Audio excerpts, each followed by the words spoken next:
Um, okay, we're going to start. Hello, everyone. I am Belu.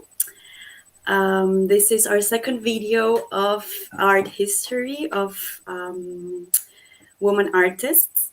We think it's urgent and very important to start giving visibility to women artists. Usually in art history books, we see that they're mainly men, and women were seen more like the muses, the inspiration, but that didn't mean that women were not really doing art. So this is why we have this space here to talk about them, to see how important they were. We can see with the video of last week about Hilma F. Klint. She was the first actually abstract artist, and usually in all of the art books, we can see that it was Kandinsky. So today I brought you one of my favorite artists, that's Leonora Carrington. Leonora was born in England in 1917. She was born in a very wealthy family. And because of this, she was sent to a lot of boarding schools, like non-boarding schools, where she was taught basically how to be a good woman, a trophy wife, as she would say. And she was a very curious person. She just hated this. And because of this, she was expelled from all of these schools. She was like a rebel. And I think like she felt trapped in this world she was living in. Here on the right side, I put one of her first paintings. This was when she was a teenager. And I like it because we can see that, like, from the beginning, she was very into the surrealist world with these invented magical characters. This is another painting of her where she painted her mansion, her house at the back, and the ghosts. She said she saw a lot of ghosts in this house. We can also see her dogs, some horses. These are current in her art. And she was also very inspired by the stories that her mother told her about myths, Celtic myths. And she was very into this magical world since she was very young. Here it's also another of her paintings. This one, it's called The Mild of Lord Candlestick. So Candlestick was her father, because she said he was very stiff, like very rigid person. So in this painting, we can see this like a dinner, probably from the aristocrats that she had to assist, where in one of the women, it's eating a baby. For me, this might represent that they didn't let their kids decide for themselves. They were kind of eating them. And then also here on the right side, like tiny, this would be the candlestick. This would be her father. It's very interesting the size that she draws him. Another drawing from the same time is this one. This is a self-portrait. So it's herself sitting in this big empty room, where we can see on the back, on like free, a horse running, a white horse running freely. That might represent what she wanted to. And she's inside these golden curtains that might be like the golden cage. Also, we have like this fake horse hanging in the wall that for me might represent what she was feeling, what she was, like this fake decorative thing. And what grabs more my attention is the hyena in front of her. She said that she had a zoo nearby and that she had this hyena friend. But for me, maybe here it's it's like her alter ego, maybe like the wild side of her. Um, Finally, in 1936, her parents allowed her to go and study art in London. And it was here where she went to her first surrealist exhibition, and she met the work of Max Ernst. So she said she fell in love first of his work than of him. She met him like right near in this time, and they fell in love. He was like 20 years older than her, and he was married. So they ran away to Paris together.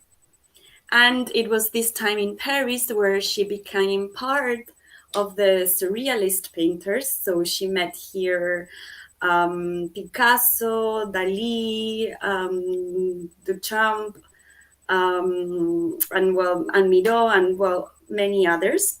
And even though she was part of the group, as she was a woman, they never really thought of her as part of the group. And she tells like this story that one day Picasso gave her money to go and buy cigarettes, and she gave the money back and said, ask your mother to buy cigarettes. She was like never intimidated for this about this group. Like she was very secure of her art and what she was doing. And then they moved together with Max to the south of France, where they lived in this small village, and they painted all the time. They painted all of this house. They made these sculptures around. It was a very like romantic bohemian time. They went naked to the river. It was a good time until, unfortunately, the war started. Max was sent to a concentration camp. She was devastated. She was sad. The rumor said that she sold the house for a bottle of aguardiente, and she left to Spain to see if she could get a visa for her husband. While she was in Spain, she started having these panic attacks. She was very, very bad mentally. She described that she felt that her body was Europe and her body was being attacked. And her father sent her to a psychiatric clinic. Well, this is a painting of her, of Max. And I think it's a very interesting painting because we can see that all of the landscape, its eyes, we can see again the horse behind, but it's frozen, so I don't feel it's like a very romantic painting. He is like with this fur like a shaman, probably clothes that ends in this fishtail. We know for what she said that she saw him like as his mentor, so she really admired him. And we have also like he's also with this like light that has inside a horse as well, that is a trapped horse, and this like stocking that has nothing to do with the rest of the piece. It's like sort of a collage. So I don't know. I don't feel it's like a very romantic piece, even though she painted this in a very good time that they were together. And I added this quote here. I didn't have time to be anyone's muse. I was too busy rebelling against my family and learning to be an artist. So for me, that's like a very characteristic phrase of her. So then, in the time she was in the psychiatric clinic, she wrote this book after that's called Memories from Below. Below, because that was the name of the clinic she was in. And it's a very hard book. This is a portrait of the doctor that it was like she hated this doctor. She thought he was like the devil. She received electroshock. She was attached to the bed. She received very hard drugs that made her sleep all day. In this book, she also tells stories about sexual abuse. So it was a very hard time until his dad wanted her to move to another clinic in the south of Africa. And for this, she had to go to Lisbon. So she get into the ship there. And it was in Lisbon, while she was with this nurse, that she could escape. And she went to the Mexican embassy. In the Mexican embassy, she met one of her friends. She got married. And as she was married with him, she could travel to Mexico.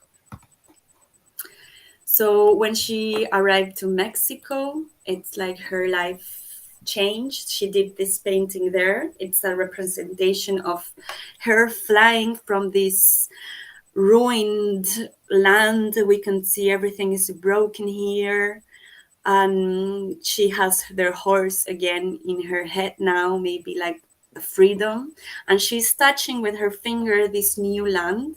But this new land, it's also not complete. It's kind of weird. It's new. We have this horse face and this dress that's half done, and it's kind of connected to the horse. So maybe it's expressing that she's coming to a new place.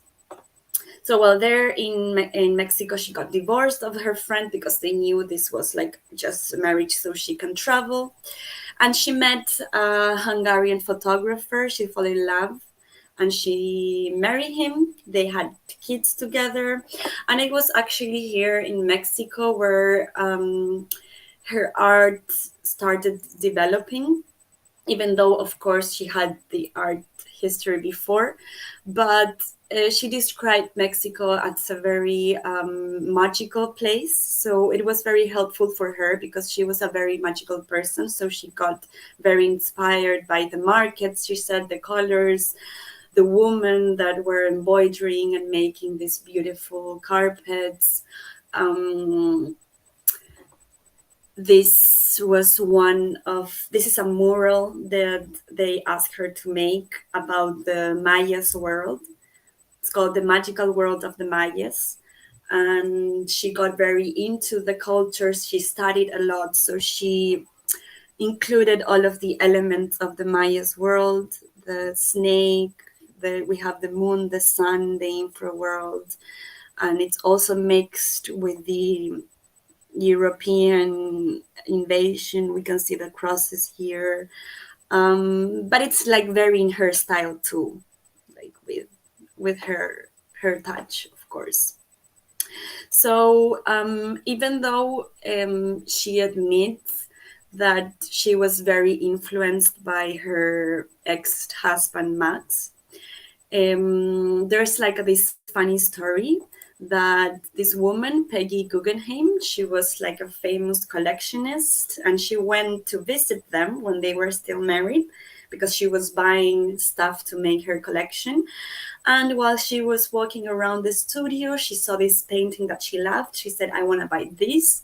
And it was Leonora's painting. It was not Max. So this was the first painting that she sold. And so this means for me that maybe both influenced each other. She had also maybe a lot of power on his work, even though he was very famous. I don't know which is the art that she bought. If any of you know, I couldn't find it. It would be fun to know. So here we have more examples of her paintings. Everything is like in this magical world. Something very interesting she said, it's that she didn't like people like to interpret her work, to say, this is that, but to feel it. Like she wanted to create like this new space where we can feel that everything is kind of possible. She would always work with hybrid animals, so these insects that are mammals and these creatures that we don't know where they come from. She said she never saw these creatures. She said these creatures just appeared in her paintings. We have here more examples. So the horses that were always present in her drawings, and this kind of, I don't know, these are like roads that lead to this center. In here we can see the example of these creatures that she created. She said these creatures were like like spiritual guides. She saw them like this. She was very into the esoteric world. She studied tarot. She studied alchemy. And she loved symbolisms as well. One of her symbols that we can see a lot on her paintings are the eggs. We can see here one egg next to the world. For me, eggs represent like the creation, or like the beginning of something. And here we can see this egg like kind of in this portal where we don't know if these creatures are like dancing, making a parade, going inside this other labyrinth. In here we can see, for example, more eggs. This big woman, it's with this egg here. We have more eggs here. I love how she managed the colors in this one, in the right one, because we don't, we like everything is in the same color, but at the same time we can really like connect with the different elements. And because of this, it's also interesting because you have to look it a lot to discover new things. We can see faces here, like in this compass, also another face, another creature like in the table.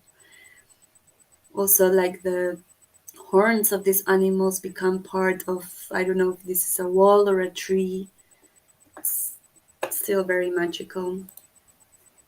Also, I love this one as well. It's one of my favorites. We can see the hyena again, and all of these creatures that are part of her world. I like the mix of the colors. It's subtle. It's not like big contrast. So this makes it more interesting to want to know more about what she's expressing. This is another example.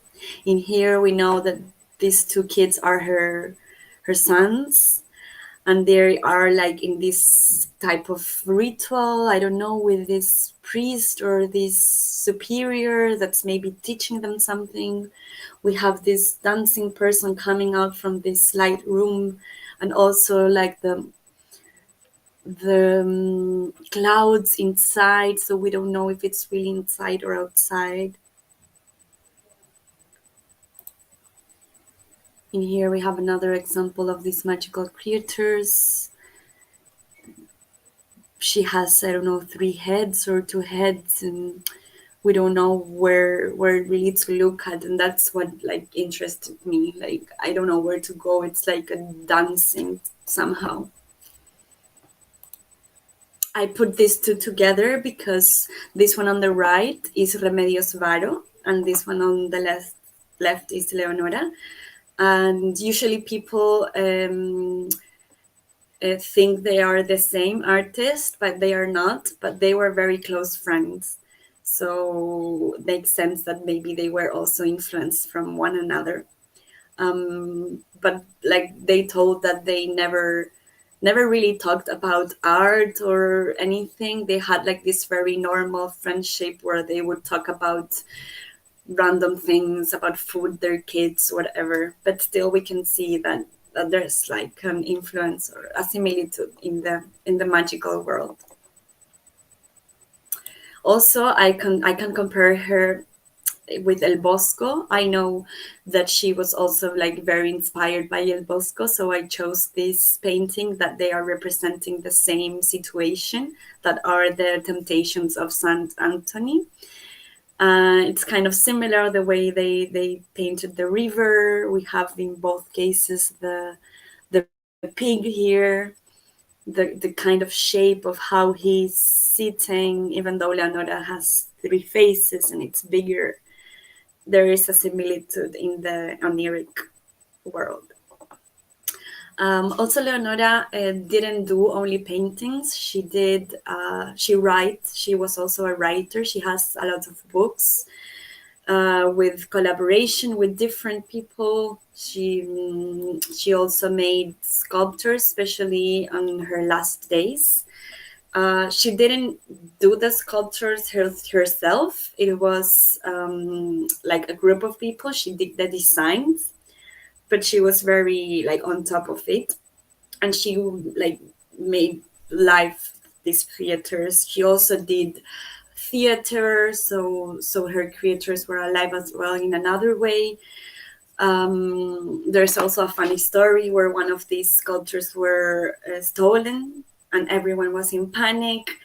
And they asked like for a big reward to the one that found it, and she was actually happy that someone stole it, because for her it was like someone really wanted it, like let them have it. So she was like a very humble person, also very shy. Here is another example on like her drawing on the left and how it was made after a sculpture. So this sculpture is in Mexico City. And well, she died at age 94 in 2011. Her son told the story that on her last day, she was lying in the bed and she had this wide, big wall in front of her. And she started saying like, look at these beautiful black birds that are in the wall. And for her son, this was like her last painting. So this is what I wanted to share with you about Leonora. I think when we think about surrealism, we usually think on other people. And for me, it would be important that when we think about surrealism, we can also think first about Leonora. There's so much to explore about her. She did so many things, so many different things. And this is like just a window that we want to open for exploring her more. So I don't know if there is any question about it, or everything is fine. If there is no comment or no question, I will finish the video and hope to see you soon.